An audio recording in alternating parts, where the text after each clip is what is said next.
ಚಲೋ ಕಾರ್ಯಕ್ರಮಕ್ಕೆ ಚಾಲನೆ ಕೊಡ್ತಾ ಇದ್ದಾರೆ ಗುರುಗಳೆಲ್ಲರೂ. ಈ ಒಂದು ಧರ್ಮಸ್ಥಳ ಚಲೋ ಕಾರ್ಯಕ್ರಮದಲ್ಲಿ ಸಾವಿರಾರು ಜನ ಭಕ್ತಾದಿಗಳೆಲ್ಲ ಬಂದು ಸೇರಿ ಇವಾಗ ಈಗ ಪ್ರಾರಂಭ ಆಗಿದೆ ಕಾರ್ಯಕ್ರಮಕ್ಕೆ. ಭಗವಂತ ಯಾವುದೇ ರೀತಿ ತೊಂದರೆ ಇದ್ರೂ ಹೋಗಿ ಬರೋಂಗೆ ರೀತಿಯಲ್ಲಿ ಎಲ್ಲ ಆಗಲಿ.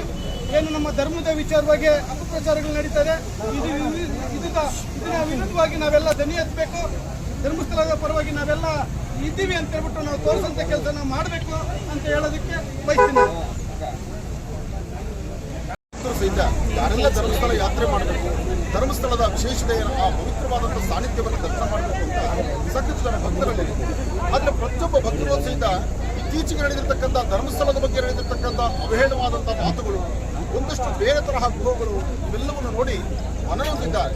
ಆದರೆ ಯಾರು ಧೈರ್ಯ ಮಾಡಿ ನಾವು ಯಾತ್ರೆ ಹೊರಡಬೇಕು, ಸ್ವಾಮಿಯ ಸಾನ್ನಿಧ್ಯದಲ್ಲಿ ನಿಂತ್ಕೊಳ್ಬೇಕು, ಅಲ್ಲಿ ಆಗ್ತಿರ್ತಕ್ಕಂತಹ ಅವಘಡಗಳನ್ನು ನಿಲ್ಲಿಸಬೇಕು ಎಂಬತಕ್ಕಂಥ ಚಿಂತನೆಯಲ್ಲಿ ನಮ್ಮ ಹಿಂದೂಗಳು ಯಾಕೋ ಸ್ವಲ್ಪ ಹಿಂದಾದ್ರು.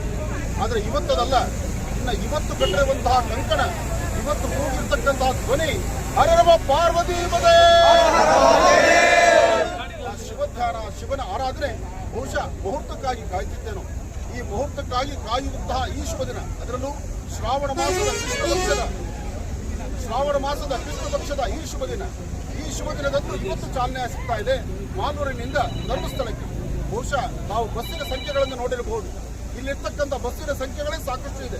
ಸಾಕಷ್ಟು ಜನ ಬಸ್ಸುಗಳಲ್ಲಿ ಈಗಾಗಲೇ ತುಂಬಿ ತುಳುಕ್ತಾ ಇದ್ದಾರೆ ಭಕ್ತ ಸಾಗರ. ಅದರೊಂದಿಗೆ 300 ಕಾರುಗಳು ರೆಡಿಯಾಗಿದೆ. ಇದು ಬರೀ ಮಾಲೂರು ಮಾತ್ರವಲ್ಲ, ಕರ್ನಾಟಕದಾದ್ಯಂತ ಹೊರಡ್ತಾ ಇರತಕ್ಕಂಥದ್ದು. ಅಂತಹದ್ರಲ್ಲಿ ಮಾಲೂರಲ್ಲಿ ಇಷ್ಟು ಬಸ್ಸುಗಳನ್ನ, ಇಷ್ಟು ಕಾರುಗಳನ್ನ, ಇಷ್ಟು ಜನ ಭಕ್ತರನ್ನ, ಈ ಭಕ್ತರಿಗೆ ಬೇಕಾದಂತಹ ಮಹಾಪ್ರಸಾದವನ್ನ ಎಲ್ಲವನ್ನು ಸಹಿತ ನನ್ನ ಆತ್ಮೀಯರಾದಂತಹ ಹೂಡಿ ವಿಜಯಕುಮಾರ್ ದಂಪತಿಗಳು ಬಹಳ ಅಚ್ಚುಕಟ್ಟಾಗಿ ಸೇವೆಯನ್ನು ಸಲ್ಲಿಸ್ತಾ ಇದ್ದಾರೆ.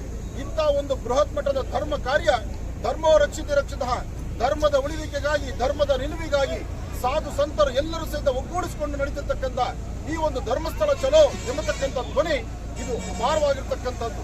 ಹರ ನಮ ಪಾರ್ವತಿ ಪದೇ. बोलो सांब सदाशिव महाराज की जय।